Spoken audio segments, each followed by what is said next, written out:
Welcome to my channel 24/7 English. This video is part 3 of the lesson Indigo from Flamingo book lesson 5 written by Louis Fisher. We have already done in the previous parts that Mahatma Gandhi went to Champaran with Rajkumar Shukla to solve the problems faced by the peasant farmers. अब peasant farmers को वहाँ जो problem थी, जब गांधी जी को पता चला राजकुमार शुक्ला के थ्रू और वो वहाँ पहुँचे, तब उन्होंने ये सब कुछ नोटिस किया कि really in reality they are facing so much problems by the sharecroppers or the landlords. जो वहाँ लैंडलॉर्ड सिस्टम था वो सब उन्होंने चेक किया, सारे उन्होंने प्रूफ्स कलेक्ट किए and after collecting all the proofs, all the evidences, he came to the conclusion that yes, they need justice because injustice was going on. So now finally what happens कि गांधी जी ये decide करते हैं that they should not go to the court because court में क्या था, court में सब Britishers ही थे and there was no one to help them. जो उनके साइड में कोई हो ऐसा कोई नहीं था, पीजेंट्स की तरफ कोई नहीं था except Mahatma Gandhi. So that's why he decided that they should solve the problem out of the court. Court में जाने का कोई फायदा नहीं है because जो एडवोकेट्स हैं वो उनसे एक हैवी फीस चार्ज करेंगे and ultimately होना कुछ नहीं है. And finally the Britishers also came to the conclusion. They found that yes, Mahatma Gandhi is really an influential person और उनके साथ इतने सारे लोग हैं. So they also decided that after seeing all the evidences, all the proofs against sharecroppers, they ordered them, or even the sharecroppers themselves thought that yes, now they have to refund the money to all the peasant farmers. अब उनके साथ problem ये थी कि पैसा तो वो दे देंगे वापस, लेकिन वो इतने सालों से पैसा कलेक्ट कर रहे थे. Now they were thinking how much will they pay, क्योंकि गांधी जी कहीं ऐसा ना हो कि सारा 100% उनसे मांग लें, तो वो कैसे पे करेंगे. So let's start the lesson further and let's check out what happened next. Page number 52. They thought he would demand repayment in full of the money which they had illegally and deceitfully extorted from the sharecroppers. He asked only 50%. There he seemed adamant. Writes Reverend J.Z. Hodge, a British missionary in Champaran, who observed the entire episode at close range. अब क्या बताते हैं, उन sharecroppers ने ये सोचा that Gandhi ji will demand entire money. He is going to ask for the full money. जो पूरा पैसा लेंगे, जो उन्होंने पैसा illegally means कि unlawfully against the law उन लोगों से extort किया है. Extort का मतलब होता है कि through threat और forcefully उनसे पैसा वसूल किया है जबरदस्ती, और deceitfully means to deceive someone. उनको deceive कर उनको धोखा देकर, because they all were illiterate and they were not aware about the paperwork and all. So the money was extorted from them and they deceived them. तो अब उन्हें लगा कि ये सब पैसा जो उन्होंने कलेक्ट किया है इनसे, वो सब उनको रिफंड करना पड़ेगा. एंड ही आस्क्ड ओनली, लेकिन उनको क्या कहते हैं, गांधी जी ने बोला दैट ही वांट 50%, कि वो चाहते हैं कि 50% आप इनको रिटर्न कर दो. अब ये सब कौन बता रहा है, ये रेवरेंड J.Z. हॉज, जो ब्रिटिश मिशनरी में थे और जो himself was in Champaran during this entire episode, and he have noticed all these things by his own eyes. उन्होंने सब कुछ अपनी आंखों से देखा था. He was, you can say, an eyewitness also. तो वो सब कुछ उन्होंने देखा था और वो ये जब जानते थे तो उन्होंने अपनी बुक में ऐसा मेंशन किया. Thinking probably that he would not give way, the representative of the planters offered to refund to the extent of 25%, and to his amazement, Mr. Gandhi took him at his word, thus breaking the deadlock. अब क्या कहते हैं कि उनको बड़ा they were also surprised कि 100% हम सोच रहे थे और गांधी जी ने तो 50% बोला, बट फिर उन्होंने सोचा कि हम और ट्राई करते हैं कम कराने की, और उन्होंने क्या कहा, सब शेयरक्रॉपर्स ने that they are ready to pay 25%. 50% तो नहीं, बट हम 25% उनको पे कर देंगे. Now he says that mister Gandhi took him at his word, thus breaking the deadlock. Deadlock यहाँ कह सकते हैं कि एक ऐसी सिचुएशन, एक ऐसी कंडीशन आ गई थी जो सब कुछ उनके ऑपोजिट चल रहा था, and he was all alone. कोई उनके फेवर में नहीं था एक्सेप्ट द पीजेंट फार्मर्स, और वो तो सब they all were poor and you can से पावरलेस पीपल. उनके हाथ में कुछ पावर नहीं थी, कुछ नहीं था, तो वो सब उन पे ही डिपेंड थे. They were themselves dependent on Mahatma Gandhi.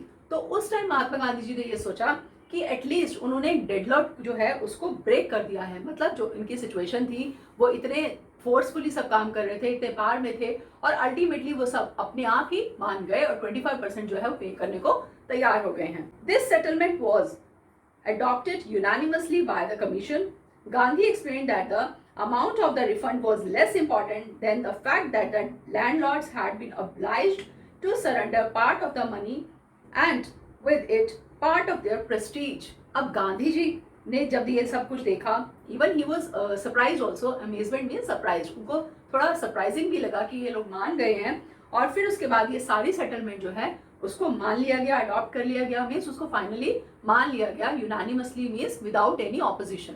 किसी ने उसको अपोज नहीं किया, सब ने उसको मान लिया और विलफुली. और कमीशन ने जब ये बात मान ली तो गांधी जी को क्या लगा, गांधी जी ने ये उनको बताते हैं सबको, that the amount of refund that was not so important, actually that was less important. क्यों? क्योंकि पैसा कितना उनको रिफंड करना है वो इतना इम्पॉर्टेंट नहीं था. उनके लिए इम्पॉर्टेंट क्या था? उनके लिए ये इम्पॉर्टेंट था that the landlord has been obliged to surrender, कि उनको हमने इतना प्रेशराइज कर दिया, इतना ऑब्लाइज कर दिया कि अल्टीमेटली उनको सरेंडर करना पड़ा, उनको उनके बातें माननी पड़ी, और वो अपना पार्ट ऑफ द मनी, पैसा तो दे ही रहे हैं, and with it part of their prestige. Prestige means their status in the society, और you can say their reputation in the society, because they were powerful people. और ultimately वो जब मान गए इस बात को तो वो अपनी रेपुटेशन का भी कुछ पार्ट, आप ये कह सकते हैं, जैसे पैसे का तो 25% वो पे कर ही रहे हैं, साथ साथ अपनी रेपुटेशन, अपने स्टेटस का भी 25% पार्ट उनको देना पड़ रहा है. क्यों? क्योंकि पहले तो वो किसी की बात सुनते ही नहीं थे. जो लैंडलॉर्ड्स थे, जो शेयर क्रॉपर्स थे, वो कभी किसी की बात नहीं सुनते थे, वो सिर्फ अपनी ही बात करते थे, because they were in power. लेकिन इस टाइम पर दे वर रेडी टू पे. Therefore, as far as the peasants were concerned, the planters had behaved as lords above the law. Now the peasant saw that he had rights and defenders. He learned courage. और क्या कहते हैं कि पहले तो जो share croppers थे, जो लैंडलॉर्ड्स थे, वो अपने आप को क्या बताया उन्होंने? लॉर्ड्स अबव द लॉ, मतलब लॉ से भी ऊपर अपने आप को भगवान मानते थे, लॉर्ड्स मानते थे अपने आप को, और किसी की नहीं सुनते थे. बट इस टाइम ऐसा सिचुएशन आया कि उन्होंने भी सरेंडर किया, प्लस जो पीजेंट फार्मर्स थे उन्होंने भी ये देखा कि हाँ उनके भी कुछ राइट्स हैं, क्योंकि उन्हें तो अपने राइट्स पता ही नहीं थे, उन्हें तो कुछ मालूम ही नहीं था. वो तो बस यू कैन से दे were just living like animals, कि उनको उनसे ज़बरदस्ती काम करवा रहे थे और उनको कुछ उसके अगेंस्ट दे भी नहीं रहे थे. तो वो कहते हैं उनको अपने राइट्स भी पता चले, प्लस उनको अपने डिफेंडर्स मतलब जो उनको डिफेंड कर सकता है, जो उनको बचा सकता है, उनको ये भी पता चला कि ऐसे सिचुएशन में कौन कौन हमारे साथ आ सकता है. एंड ही लर्न करेज. और इन लोगों को गांधी जी कहते हैं अल्टीमेटली इन लोगों ने, इनके अंदर करेज आई. करेज मीन्स ब्रेवरी, बोल्डनेस, ये आई इनके अंदर. इस एपिसोड के बाद कम से कम इन्होंने ये तो सीखा 25% पैसा मिल रहा है, कोई बात नहीं, लेकिन इनके अंदर एक करेज आई है, इनको कुछ चीज़ों का पता चला है, इनको अपने राइट्स पता चले हैं, इनको अपने डिफेंडर्स पता चले हैं. तो that's a very big thing. Events justified Gandhi's position. Within a few years, the British planters abandoned their estates, which reverted to the peasants. Indigo sharecropping disappeared. अब क्या कहते हैं, ये जो इवेंट्स थी, ये सारी जो इंटायर इवेंट्स इस ड्यूरेशन में हुई, they justified Gandhi's position. मतलब कि इस सब से उन सबको क्लियर हो गया कि एक्चुअली गांधी जी की पोजीशन क्या है, उनका क्या स्टेटस है, उनकी क्या रेपुटेशन है सोसाइटी में, कितने लोग उनको फॉलो करते हैं, how many followers he is having. तो ये सब उनको पता चला. और कुछ ही ईयर्स के बाद, विद इन फ्यू ईयर्स, क्योंकि अब उनको दे फेल्ट देमसेल्व्स इंसल्टेड, उनको इंसल्टेड फील होने लगा, क्योंकि जिन पुअर फार्मर्स के ऊपर वो फोर्सफुली काम कर रहे थे, अब उनको वो अपने जेब से उनको पैसा दिया, अपनी पॉकेट से उनको पैसा दिया, और उनका प्रेस्टीज भी कुछ हद तक दे शेड ऑफ, कम कर दिया. तो अब उनको दे फेल्ट इंसल्टेड. और फिर कुछ सालों बाद क्या हुआ, ब्रिटिश प्लांटर्स जो है they abandoned their state. Abandoned mean they went out, वो चले गए वहां से छोड़कर, और जो सारा लैंड था that was reverted to the peasants, वो वापस पीजेंट फार्मर्स को दे दिया गया, क्योंकि पहले तो फोर्सफुली उनसे लैंड ले लिया गया था, और अब उनको सारा रिटर्न कर दिया गया. और इसके बाद इंडिगो शेयर क्रॉपिंग डिसअपियर्ड. जो इंडिगो वो ग्रो करते थे, शेयर क्रॉपिंग का जो पार्ट वो रिटर्न उनको देते थे, that was totally disappeared. Means अब चंपारण का जो वो एपिसोड था, इन सब के बाद वो सारा जो उनकी प्रॉब्लम्स थी वो सब प्रॉब्लम्स सॉल्व कर दी गांधी जी ने. Gandhi never contented himself with large political or economic situations. Now what he says that he was never contented means he was not satisfied, मतलब अपने आप को उन्होंने कभी ऐसा नहीं बोला, he never tried to satisfy himself that he belong to a political और इकोनॉमिक पार्टी और he is working for the political और इकोनॉमिक सोल्यूशंस, इन सब के लिए वो काम कर रहे हैं, नहीं। गांधी जी को आपने देखा होगा कि वो हर पार्टी के लोगों के साथ मिलते थे, सबसे बात करते थे। He saw the cultural and social backwardness in the Champaran villages and wanted to do something about it immediately. क्या नोटिस किया उन्होंने? उन्होंने सोशल और cultural backwardness, social cultural backwardness कैसे, मतलब जो उनका कल्चर चला आ रहा था सालों से वो टोटली बैकवर्ड था। क्यों? क्योंकि एक तो उनके पास एजुकेशन नहीं थी, दूसरा they didn't have the money also, कुछ नहीं था उनके पास, तो उनका कल्चर जो है वो बहुत बैकवर्ड था। प्लस जिस सोसाइटी से वो बिलोंग कर रहे थे that was also very backward. Education उनके पास थी नहीं, उनके पास कोई हेल्थ स्ट्रक्चर नहीं था, उनके पास कोई चीज़ें नहीं थी ऐसी, तो उनको ये लगा that he should work for them, कि उनके लिए कुछ करना चाहिए। और immediately he appealed for teachers Mahadev Desai and Narhari Parikh, two young men who had just joined Gandhi as disciples, and their wives volunteered for the work. Several more came from Bombay, Pune and other distant parts of the land. अब क्या बताते हैं उन्होंने इस सब के लिए? महादेव देसाई, नरहरि पारिक, जो दो यंग मैन थे जो उनके डिसाइपल्स थे, डिसाइपल्स मीन्स फॉलोवर्स, और बहुत जो कहते हैं कि डिवोटेड फॉलोवर्स थे, बहुत मानते थे गांधी जी को, उनको उन्होंने बुलाया और उन्हें वहाँ उनको आके ज्वाइन कर लिया। क्यों? क्योंकि वो टीचर्स थे और उनकी वाइफ्स भी वहाँ आ गई और वहाँ उन्होंने आके भी वॉलंटरली मीन्स विलफुली वहाँ पे काम करना शुरू कर दिया। अब वो टीचर थे तो वो क्या काम करेंगे? वो आके लोगों को एजुकेशन देंगे, वो उनको पढ़ना लिखना सिखाएंगे, वो उनको सिखाएंगे that what to read, how to read and how to write, कैसे उनको सब कुछ करना है। और जब तक उनके पास एजुकेशन नहीं होगी, उनके पास आप कुछ भी लेकर आइए पेपर, दैट इज वर्थलेस, कोई भी चीज़ हो वर्थलेस है उनके लिए, क्योंकि उनको पता ही नहीं उस पर लिखा क्या हुआ है। तो वो उनको एजुकेशन देने के लिए आए थे, उनको पढ़ाने के लिए आए थे, ताकि उनका उनका वो अपने बेटरमेंट कर सकें, कुछ और अच्छा कर सकें। और उनके साथ साथ बहुत लोग फ्रॉम बॉम्बे, पूना और other parts of the land, अलग अलग जगह से भी लोगों ने आके उनको ज्वाइन किया, वो सब आगे। अब आप ये देख सकते हैं कहाँ बॉम्बे है, कहाँ मोतीहारी है, और उन लोगों ने बॉम्बे से, पूना से, महाराष्ट्र से भी लोग वहाँ पे चले गए लोगों की हेल्प करने के लिए।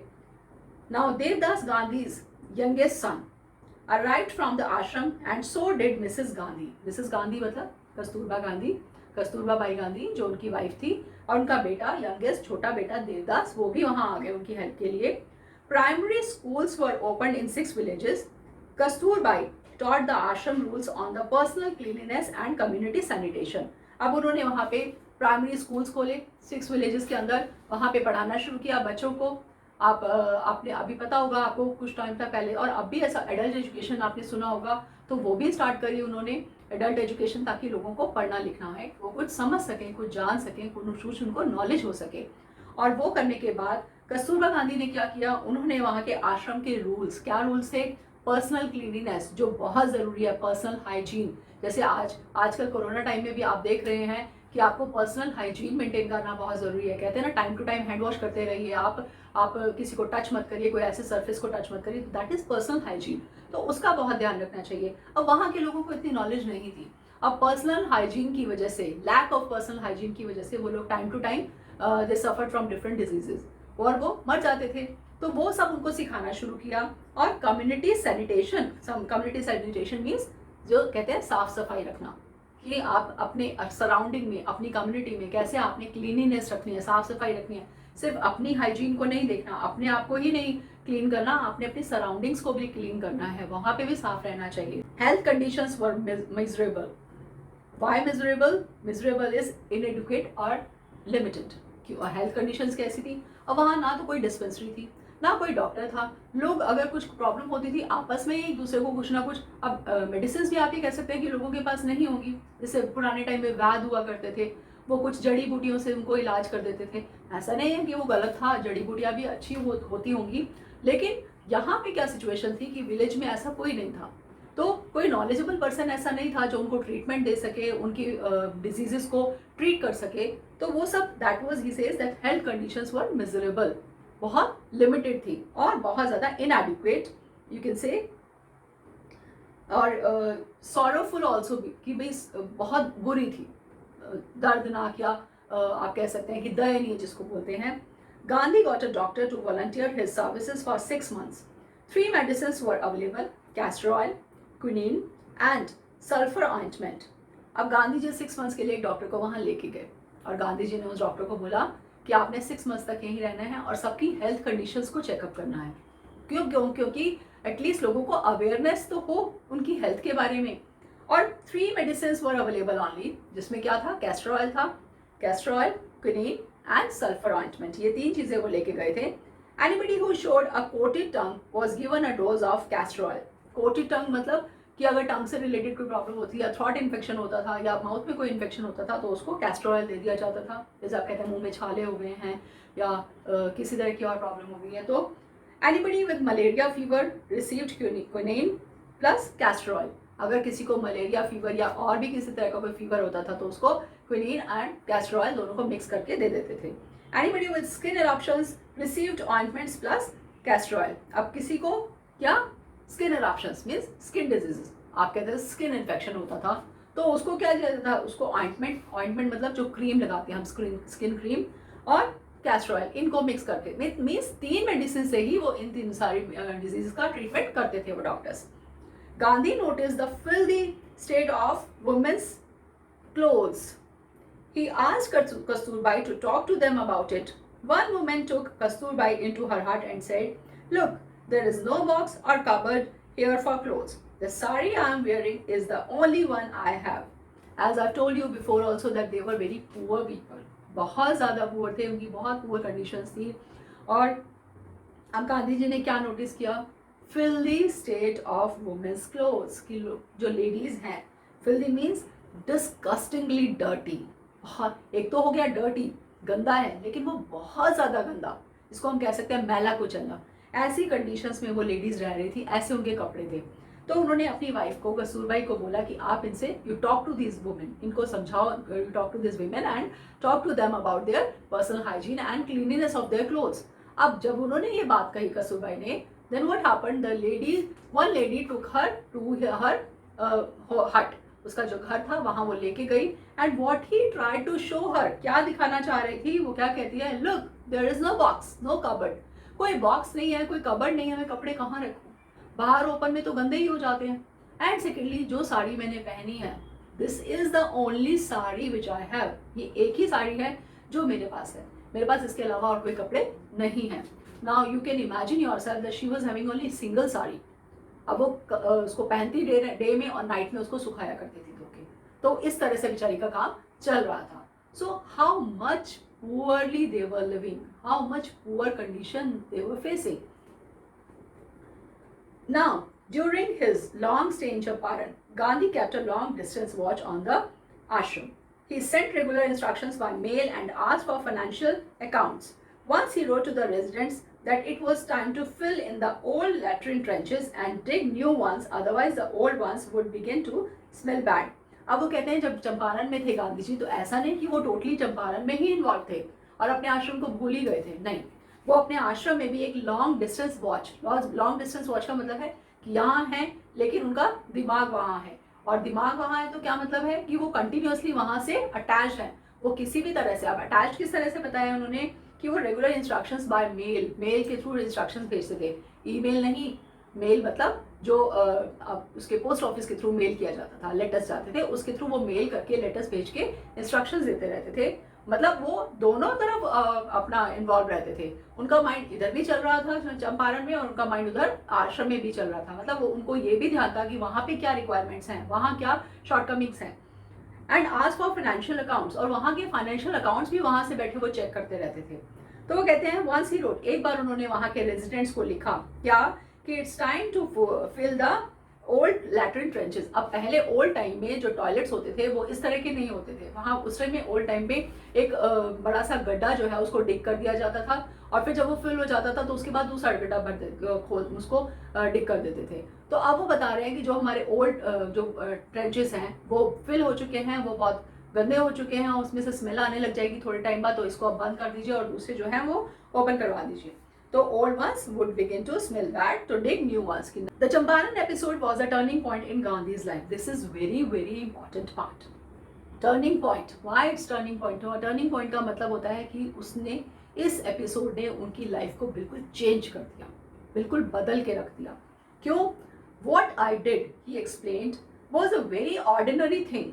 I declare that the British could not order me about in my own country. अब जब वो चंपारण गए तब उनको ये रियलाइज हुआ कि ब्रिटिशर्स कैसे हम पर रूल कर रहे हैं, किस तरह से हमें परेशान किया हुआ है।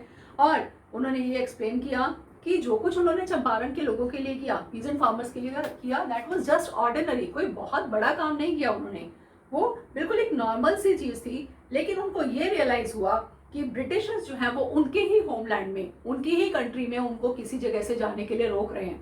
अब वो गांधी जी थे, he was an influential person, उनके पीछे तो पूरे फॉलोअर्स की लाइन थी। अब उनको अगर रोक रहे हैं तो जो पुअर पीपल हैं उनकी क्या कंडीशन होगी, वो कैसे बेचारे रहते होंगे। But Champaran did not begin as an act of defiance. Now act of defiance means act of disobedience और ऑपोजिशन। ऐसा नहीं था कि उन्होंने चंपारण में जाके जैसे उन्होंने डिसोबी किया ऑर्डर्स को, तो वो ये नहीं था कि वो एक्ट ऑफ डिसोबीडियंस था कि वो अपना डिसोबीडियंस दिखा रहे हैं कि मैं ब्रिटिशर्स को नहीं मानूंगा या मैं उनकी बात नहीं फॉलो करूंगा, ऐसा नहीं था ये। But it grew out of an attempt to elevate the distress of large number of poor peasants. क्या कहते हैं, लेकिन ये एक अटेम्प्ट था, ये जस्ट एक ट्रायल था उनका, किस लिए? To elevate the distress, elevate means to reduce, और to relieve the distress, distress means उनकी पुअर कंडीशन जो वो प्रॉब्लम्स फेस कर रहे थे by large number of poor peasants. This way was the typical Gandhi pattern. His politics was intertwined with the practical day-to-day problems of the millions. अब वो कहते हैं ये तो उनका ऐसा ही तरीका था, मतलब टिपिकल गांधी स्टाइल, जैसे हम कहते हैं ना कि उनका अपना स्टाइल है, ये काम करने का अपना स्टाइल है उनका, तो इस तरह से ही गांधी जी का अपना स्टाइल था। वो ऐसा नहीं कि किसी पर्टिकुलर पार्टी से बिलोंग करके काम करते थे या कोई पॉलिटिक्स का ही काम करते थे, नहीं। वो ये कहते हैं his politics was intertwined with the practical. Intertwined means interconnected. Interconnected कैसे कि वो प्रैक्टिकली जो देख रहे हैं और लोगों की जो डे टू डे प्रॉब्लम्स हैं, मिलियंस ऑफ पीपल, उनकी जो डे टू डे प्रॉब्लम्स हैं वो सब उनसे इंटरकनेक्टेड होती थी, वो सब चीज़ों को इंटरकनेक्ट करके चलते थे। His was not a loyalty of abstractions.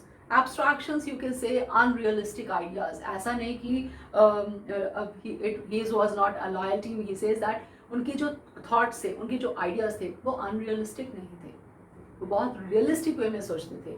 और आप कह सकते हैं कि डाउन टू अर्थ जाके, मतलब ग्राउंड रूट पे जाके वो चीज़ों को सोचते थे, उनकी प्रॉब्लम का सॉर्ट आउट करते थे। It was a loyalty of to living and human beings. Loyalty मतलब कह सकते हैं कि आपकी वफादारी किस तरफ, ऐसा नहीं कि वो सिर्फ उनके आइडियाज़ को लेके थे या उनकी थॉट्स को लेके थी, उनकी जो लॉयल्टी थी that was to living and human beings, जो जिंदा लोग हैं, ह्यूमन बींग्स हैं, जो ऐसी कंडीशन में रह रहे हैं जिनके लिए जो आप कह सकते हैं कि वो जिंदा लाश की तरह से हैं, they are just like dead bodies. तो वो उनके लिए लॉयल्टी अपनी दिखाते थे क्योंकि वो चाहते थे that he should do something, some good for their betterment, they should also have some better education, some better condition to live, or at least they should also feel that they are also human beings. उनको भी लगे कि वो human beings हैं, वो जानवर नहीं है, वो animals नहीं है। In everything Gandhi did, moreover he tried to mold a new free Indian who could stand on his own feet and thus make India free.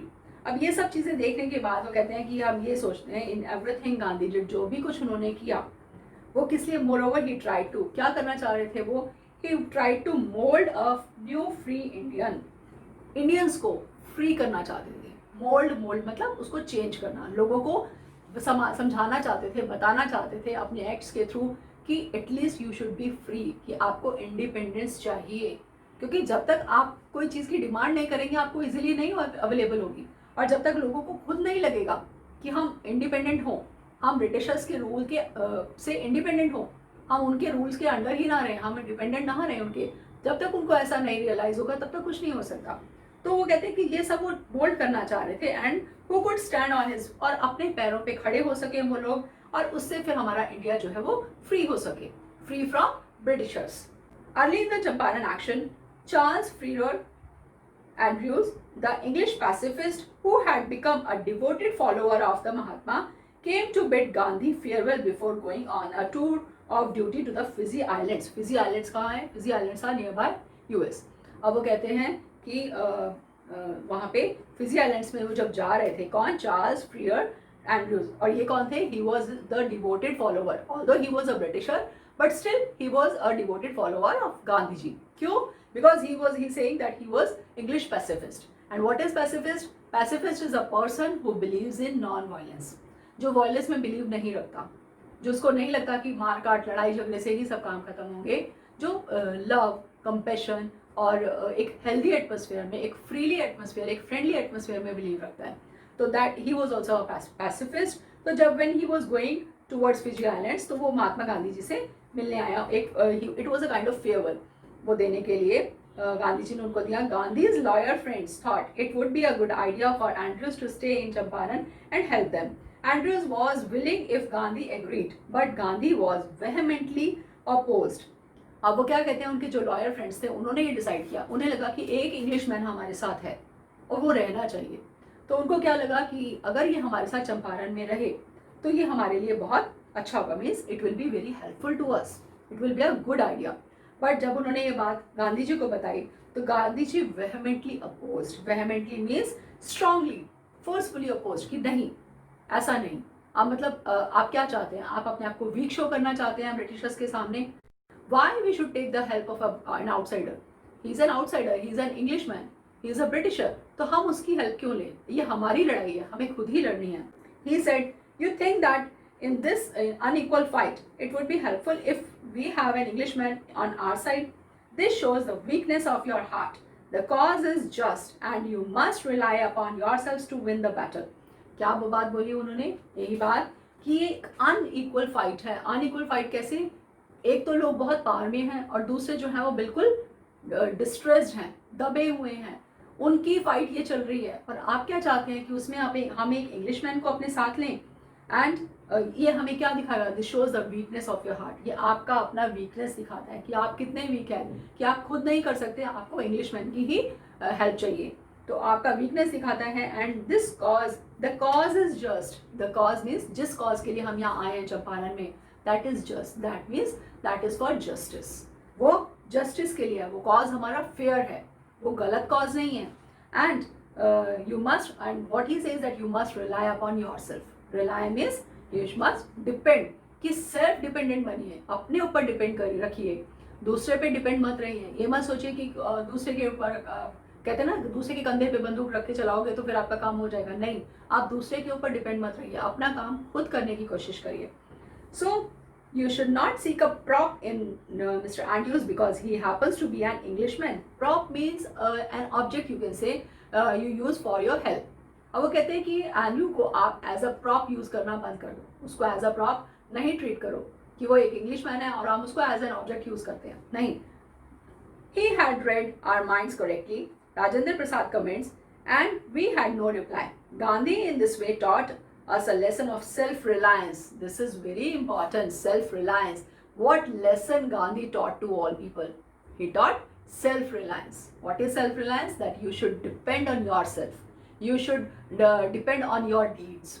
You should focus on yourself. आप किसी और पे rely मत करिए, आप किसी और पे डिपेंड मत रहिए कि कोई और आएगा तो आपका काम हो जाएगा। नहीं, आप अपना काम खुद करने की कोशिश कीजिए। That is self reliance. अब राजेंद्र प्रसाद कहते हैं कि वो हमारे माइंड को रीड कर गए, उन्होंने समझ लिया कि हम क्या सोच रहे हैं और अल्टीमेटली उनके जो आर्ग्यूइंग थी, उनके आर्ग्यूमेंट्स थे, वो इस तरह के उन्होंने जेन्युइन रिप्लाई उनको दिया कि वो आगे कुछ नहीं बोल पाए। They couldn't say anything before him. और फिर अल्टीमेटली उनको ये लगा गांधी जी ने हमें this way he taught us the lesson of self reliance, कि हमें ये लेसन, बहुत बड़ा लाइफ का एक लेसन उन्होंने सिखा दिया, that you should depend on your efforts, your own abilities, not the other one. किसी और पे डिपेंड मत रहो। Now self reliance, Indian independence and help to sharecroppers were all bound together. Bound together means these all are interconnected. ये सब inter related हैं, एक दूसरे से जुड़े हुए हैं। क्यों? क्योंकि जब ये सब होना शुरू हुआ, लोगों, उनको सेल्फ रिलायंस लोगों को सिखाया, उसके बाद इंडियन इंडिपेंडेंस के लिए लोगों ने लड़ना शुरू किया। क्यों? क्योंकि पहले तो उनको पता ही नहीं था व्हाट इज इंडिपेंडेंस, वो बेचारे जानते ही नहीं थे। They were totally dependent on others, they were totally dependent on rich people, the powerful people. उनको तो यही लगता था कि शायद इन्हीं के भरोसे हम जी पाएंगे, नहीं तो हम जी ही नहीं पाएंगे, हम तो मर जाएंगे। लेकिन तब उनको ये रियलाइज हुआ कि सेल्फ रिलायंस क्या चीज़ है। हमें कैसे सिर्फ अपने ऊपर डिपेंड रहना है, अपनी एक्टिविटीज़ के ऊपर, अपनी नीड्स के ऊपर, अपने एफर्ट्स के ऊपर हमें डिपेंड रहना है, हमें फोकस करना है, हमें अपने अब जैसे कहते हैं ना कि आपका you should have the confidence on your self, अपने अंदर कॉन्फिडेंस होना चाहिए किसी काम को करने के लिए। अगर आपके अंदर खुद ही कॉन्फिडेंस नहीं है तो आप दूसरे के कॉन्फिडेंस के भरोसे काम नहीं कर सकते, आपका काम कभी भी नहीं होगा। तो वही चीज़ यहाँ पर कि फिर उन्होंने इंडियन इंडिपेंडेंस के बारे में भी सोचा and help to sharecroppers were all bound together. तो ये सब चीज़ें उन्होंने दिखाई कि these all things were interrelated, कि यहाँ से ही गांधी जी को ही saying the turning point of his life. क्यों? क्योंकि यहाँ से उनके माइंड में आया कि ब्रिटिशर्स को तो इंडिया से भेजना पड़ेगा, ब्रिटिशर्स को यहाँ से जाके हमें इंडिपेंडेंस इंडिया क्रिएट करना पड़ेगा। तो यहाँ से उनके थॉट्स जो है वो माइंड में आए। So this was the whole lesson and we have done it very beautifully.